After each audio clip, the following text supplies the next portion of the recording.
Are you serious? Yes.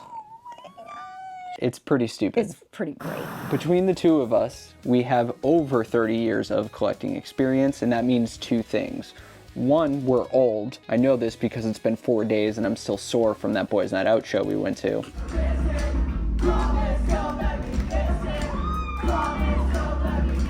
And two, it really tells us that we probably have some cool and unique and goofy releases within our collection. We're here to show you a couple of those. Let's get to it. Okay. I'm gonna start off with the second most ridiculous thing in my collection. Okay. So about 4 years ago, I think like limited drop culture is what I call it, was at its highest. And a certain fast food company took full advantage of that. This is McDonald's Crispy Chicken Sandwich, February 2021. So this was like a limited drop. I don't know how many there were, but it's a couple of things, including a record, housed in this giant box, and it was promoting like a new crispy chicken sandwich. Yeah. Consumerism at its finest, baby. They were $5 each, so naturally I ordered two, one to keep intact and one to piece out for whatever reason. $5? Yeah, they were $5 each. And it has a hoodie in there? And it has a hoodie in there. And a bunch of other stuff? And a bunch of other stuff. The box alone, I think, is worth $5. Comes with a hoodie and a like platinum gift card for a free chicken sandwich. Did you ever use the other one? No. You? No. I wonder if we could still use it. Maybe. And it also comes with a record. And this record is just this like weird hip-hoppy sounding track. It's really not that good, so I don't know why I have two in my collection. One for me, I guess. But this isn't the first time McDonald's has done something like this. They actually have a history of releasing records and flexi discs and things like that. Just listen to it, and you could win $1 million instantly. Big Mac McDLT, a quarter pound. Check out their history on Discogs. You'll be able to see what some of their releases are. That is so funny. I Yeah. didn't know they did that. Yay, McDonald's. Yay, I like you one time. What? So we all know how big of a fan I am of Copeland. You're the biggest fan I know. Facts. So I obviously pre-ordered their Exoria new album. So after that, they released their like companion album, which it sounds like a stripped down version of the album, right? So you can obviously play these two on their own, and it's both very beautiful albums. But then you can also play them at the same time, which I don't know how you're gonna do that unless you have two record players. But you play them at the same time, and it makes a whole third like version of the album. From what I read, it creates like a quadraphonic experience. Yes, exactly. And oh my god, you know how I love like that feel of like music. So it's just great. I don't consider myself the biggest Copeland fan. I like what I like. I really am not a huge fan of their later stuff, but I do enjoy this, and I listened to them on YouTube together, Right. and it was a whole different experience. Yeah, someone was nice enough to put both of them playing at the same time on a YouTube video, so go check that out because it's so freaking cool. Never mind the talking down the dreamers.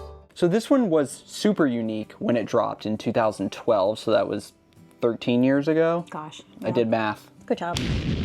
And it's still unique to me in my eyes. Now there's so many gimmicks that surround the collecting industry, if you will, that nothing really surprises us anymore. This is Punk is Dead, Get a Job.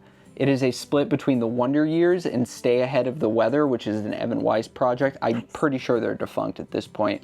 But it is a 6-inch record. At the time, 2012-ish, this stuff wasn't happening. Right. No one was making those 3-inch records or really shaped records or anything like that. So to have a 6-inch record, while it's kind of annoying because you have to dig for it in my 7-inch box, it is a super cool piece to have.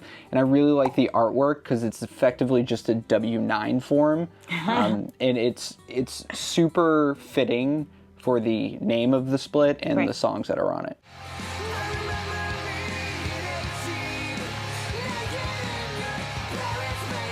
I didn't sell out, son. I bought in. I remember the day we got this one at Sorry State, I saw it and I was like, I don't care what else I'm getting, I have to get this too because it is so weird and cool. It is Michael Jackson and the Jackson 5, 14 greatest hits, but it comes with a freaking glove and it's sealed. It's never been opened. No one's ever touched that glove besides the people that put it in there. You know when we got that, right? That was the day I asked you to marry me. Are you serious? Yes. I remember. I remember that. Oh, was it really? Yeah. What record did you get when we were? You don't remember? I don't remember. And it has a bonus color poster in there that I don't know what it looks like because it's sealed.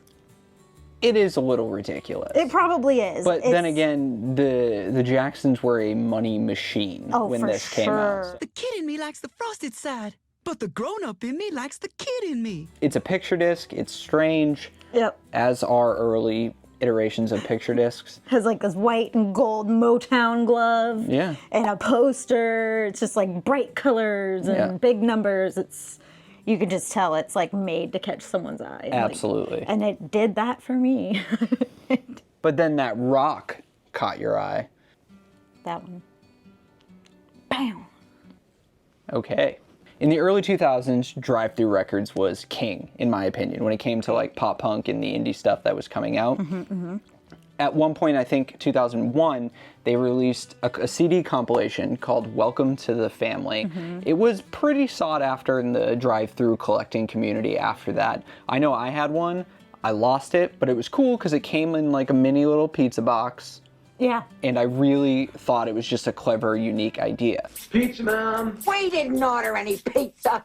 Someone partnered with DriveThru Records and actually created a vinyl version of that. Yeah. So this is DriveThru Records presents Welcome to the Family. It basically has their entire roster up until that point. And what it is like demos and unreleased tracks from those artists. Just as the CD version came in a pizza box, this one came in a pizza box with a shirt and a pizza like printed slip mat. Yeah, I remember you showing me the slip mat and I was like, holy crap, this is the best thing I've ever seen. This compilation is home to what I think is an underrated artist on the DriveThru roster at the time. I think they dropped like one album and then disappeared. It's the Benjamins. I would recommend you check them out. I'm pretty sure they're still on streaming and stuff like that, but it was one of my favorite artists at the time. Yeah.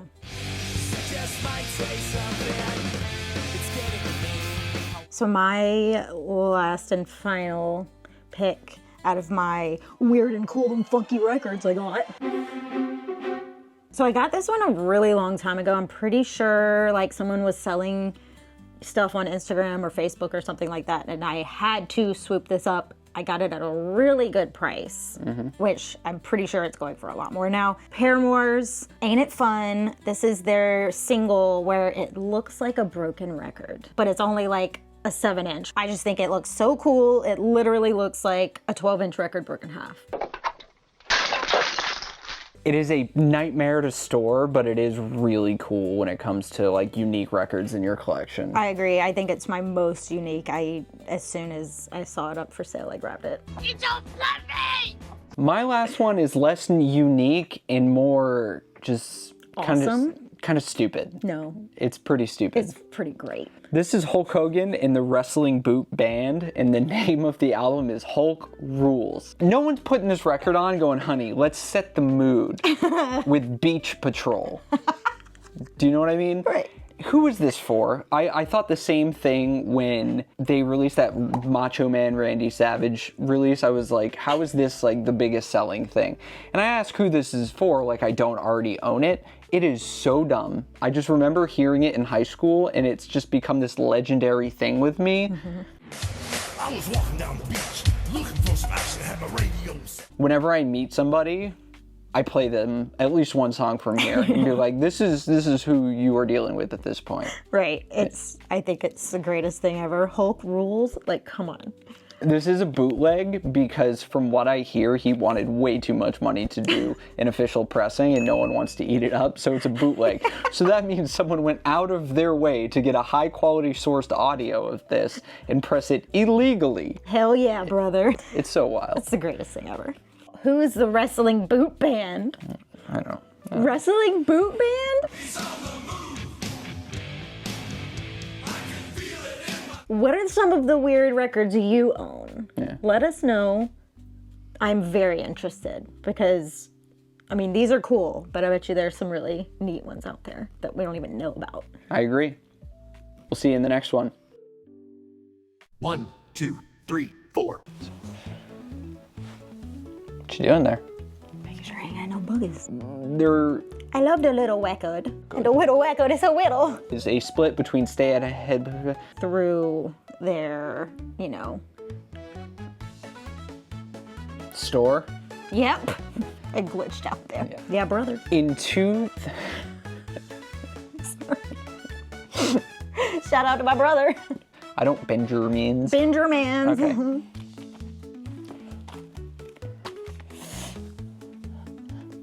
No. I'm Matt. No, I'm Stacy. Okay, guys, thanks for tuning in. My name is Matt, I'm Stacy. and this is Vital Reckoning. Bye. I don't remember what you say at the end. We'll see.